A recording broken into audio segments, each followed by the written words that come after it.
Hello guys, welcome to my channel, Jorel here. So nakita nyo sa post ko kanina na meron tayong i-unbox. And yeah, galing ako ng SM Mega Mall and nag-ikot-ikot ako sa Cyberzone to find a phone na pasok sa bracket na 4,000 to 6,000 pesos. So we have only a few options pagdating sa price bracket na yun. Yung dating alam natin na nasa 4,000 to 5,000, sila na yung nasa 8,000 to 10,000. Usually, yun na kasi yung ino-offer sa market ngayon. Especially na ang target ng mga na consumer ngayon is more on gaming, or if not for gaming, medyo mataas na yung specs, no? So, nag-step up na yung price. Kaya medyo challenging na maghanap ng phone na okay yung specs, okay yung build. Quality ng camera siguro medyo nasa middle lang kasi dahil doon sa presyo, tsaka yung screen and also the storage. If you can remember, ang usually na dapat na standard na ngayong 2024 is more than 4 GB of RAM, tapos at least 128 to 256 kung meron man available sa market. So yun, nag-ikot-ikot ako, konti lang yung options. I went to Tecno, Vivo, yung Oppo, parang may event sila kanina, so hindi ako naka-pusyoso dun sa mga phones nila. Even sa Xiaomi pumunta ako, no? Tumingin ako ng mga phones na available na pasok dun sa budget, no? Target budget na bibilhin ko. Pumunta rin ako ng Samsung. Unfortunately, yung pinakamura nila na A06, pag tinignan natin siya sa online, around 4,500 or 4,800 yung price niya. Wala pang voucher yon, no? Pero pag sa mismong store nila tayo pumunta, pinakamababa is around 6,800. That's 464, no? 4 GB of RAM and 64 GB of internal storage. So, X na agad. Lumipat ulit ako. Sarado yung inaayos yung Huawei, no? Although wala naman talaga sa list ko yung Huawei, but check ko lang sana kung meron silang ino-offer na nasa 4,000 pesos. Pero yun, parang nire-renovate yung place nila sa Mega Mall. Meron silang kiosk sa extension, pero hindi ko na pinuntahan. So I went back to Tecno and nakita ko yung Spark Go 1. Ayan. So ito yun. Ito yung nasa picture sa FB kanina. So, ayun, dalawa yung binili ko, pero hindi ako yung gagamit na ito. Kaya, pinag-isipan ko mabuti yung specs, no? Tsaka yung quality ng phone. Syempre, magagamit na, especially for elderly, ayan, magagamit nila ng maayos. So, ito yung phone. Nilabas ko na parehas, no? Ayan. Spark Go 1. So, upon checking, this is the first lineup for Spark Go, no? So ito yung una. Kaya siguro talaga may nilagay silang 1. So we can expect na next year merong 2, 3, and so on and so forth. So ngayon, salamat dun sa nag-assist sa akin kanina, no? Hindi ko nakuha yung pangalan eh. Siguro pag bumalik na lang ako, bigyan ko siyang sticker. Yan. Sinamahan niya ng earphone kasi walang earphone sa loob. Pero well, papakita ko sa inyo yung laman ng box, no? Yan. Ang specs ng Spark Go 1, meron siyang 120Hz screen refresh rate.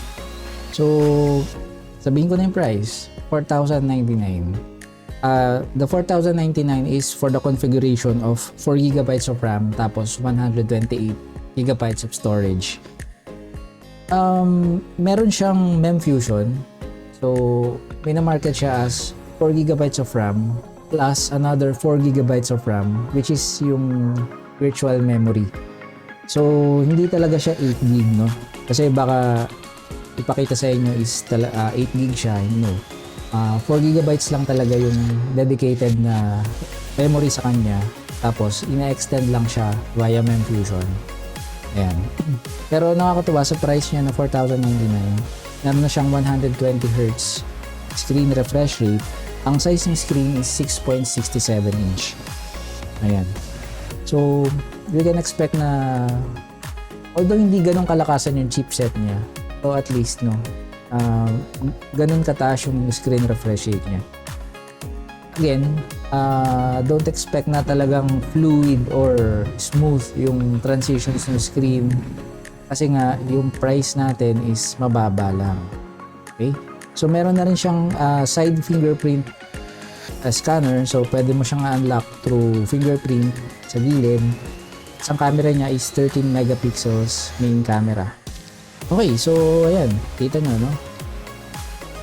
So ang laman ay, teka, paano ba ito binuksan ni Kuya kanina? Ayan. Okay, so ang phone,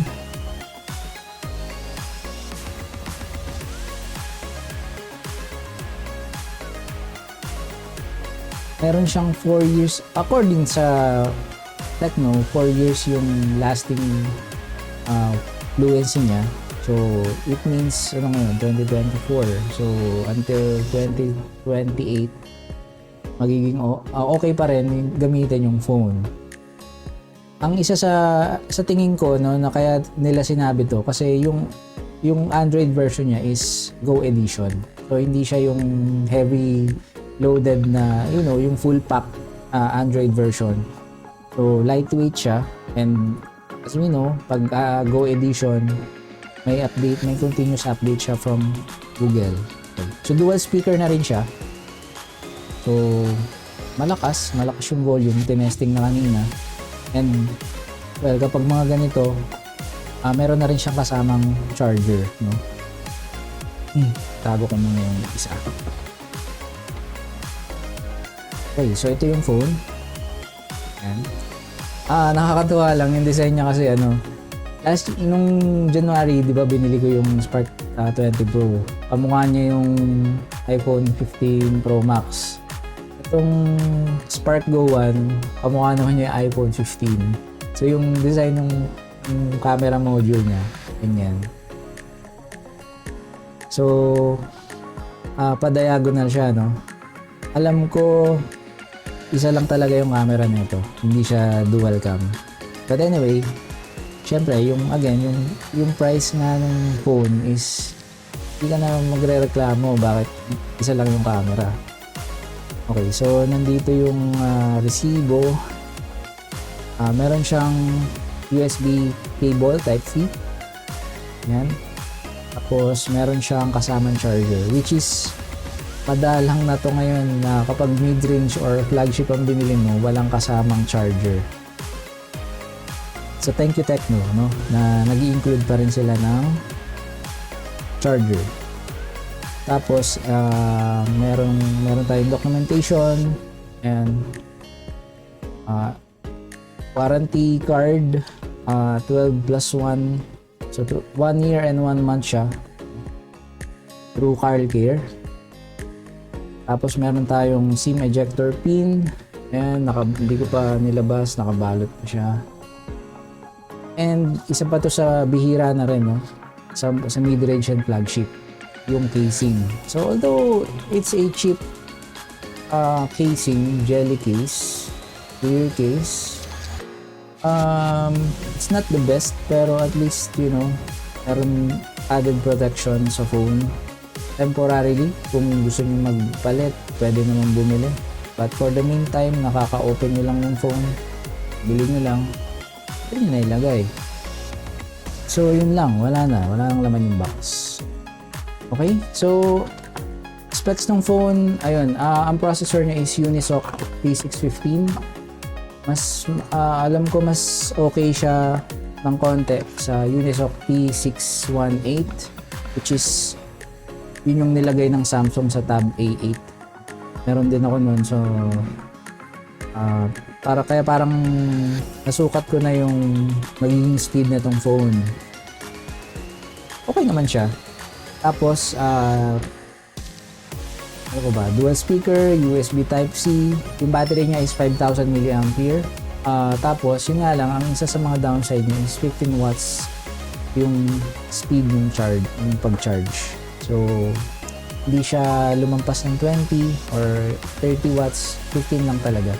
So medyo mag-aantay ka ng mahigit 1 oras para mapuno yung charge ng phone gamit yung default niya. Tingin ko ito na yung pinakamabilis niyan kasi hindi naman tayo ma-market as 15 watts lang kung capable siya na mag-exceed beyond that. Okay? What else? Maraming configuration to eh. Merong 4 gigs lang tapos 64. Merong 6 gigs of RAM tapos 128.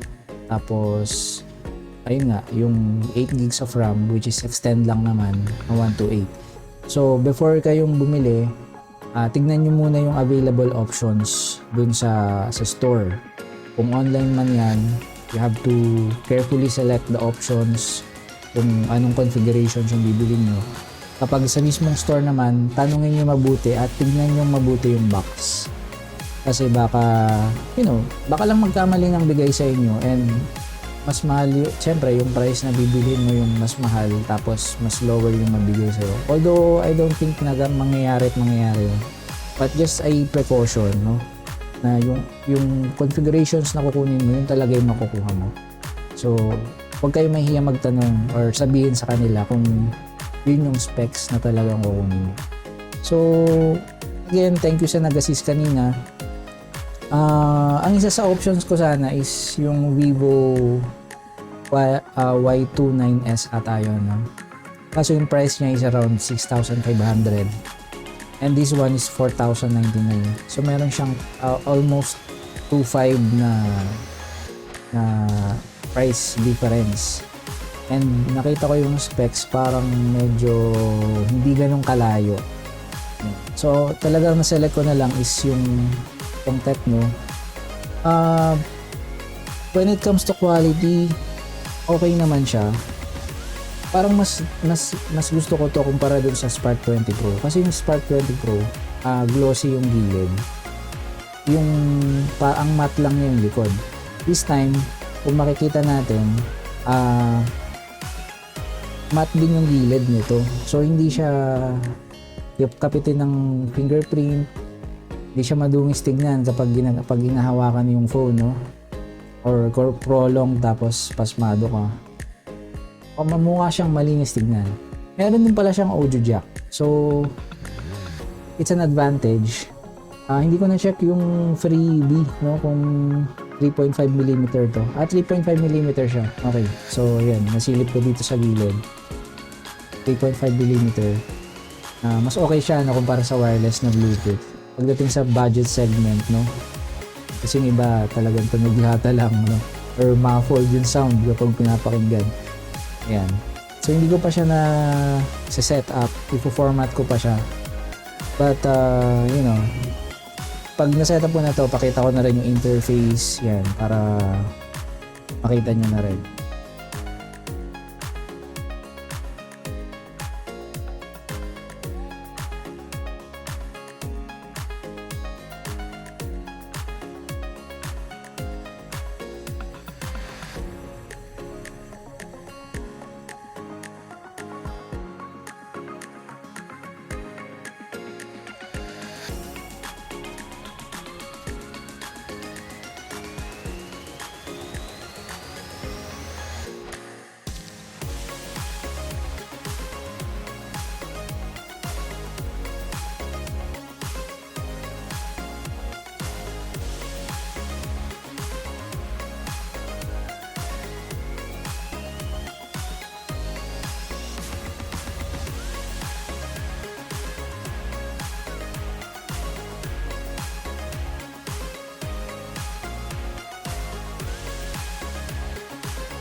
Okay, so ito yung front-facing camera ng Spark Go 1, no?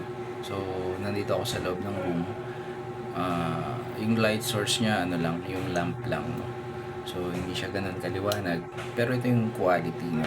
Kapag very low light naman yung situation, ito naman yung quality niya. Ayan.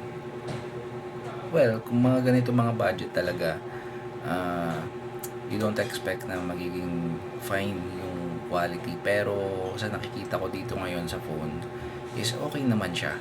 And also the mic, kung ano yung naririnig nyo, this comes from what the internal mic can, pick up yung sound niya. Wala akong ginamit na external mic dito. Yung volume ng voice ko is normal lang, hindi naman sumisigaw, hindi rin sobrang mahina or nakamodulate. So, well, ano masasabi nyo? Ayan, saan ko na ulit. Kapag nasa labas naman tayo, ito naman yung quality, no? So,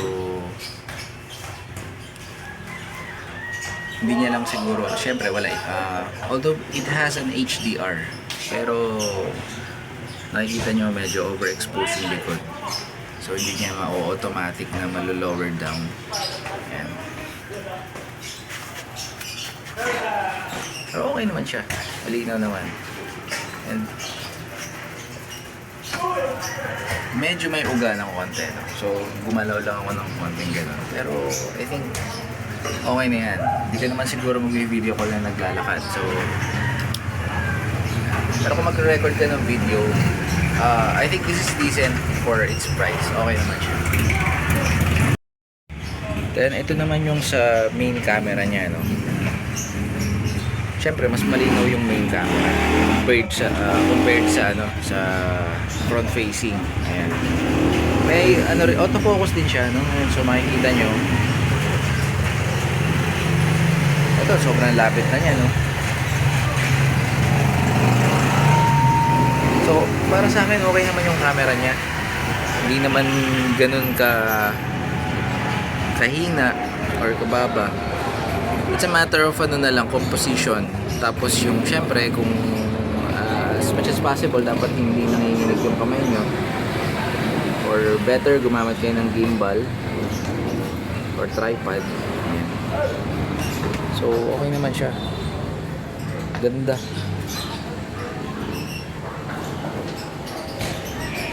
Matay na yung halaman.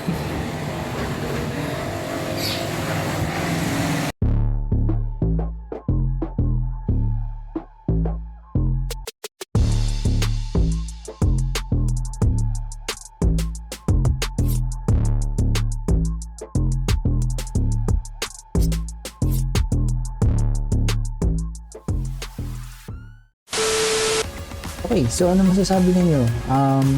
Okay ba tong phone na to para sa inyo, or kung nagbabala kayo maghanap ng budget phones na pasok lang sa budget nyo at you don't have to shell out a lot of cash just to, have a phone before the year ends? I think marirecommend ko tong Spark Go 1. Kung bibili kayo ng budget phone, no? Kung hindi naman, may options kayo for Vivo, Oppo. It's up to you. Meron din palang Infinix, no? Before ko malimutan, meron ding Infinix Hot 50i. So, alam ko nasa same price bracket din siya na around 4,000 with the same specs. Yun nga lang, alam ko iba rin yung processor na ginagamit doon. Yeah, and check nyo na lang din kapag nasa online shop kayo, online shop tapos sa physical store nila. You can ask para ma-assist kayo ng mga sales nila. Okay, so yeah. This is the unboxing and impromptu unboxing of Tecno Spark Go 1. Thank you for watching. See you again next time. Bye.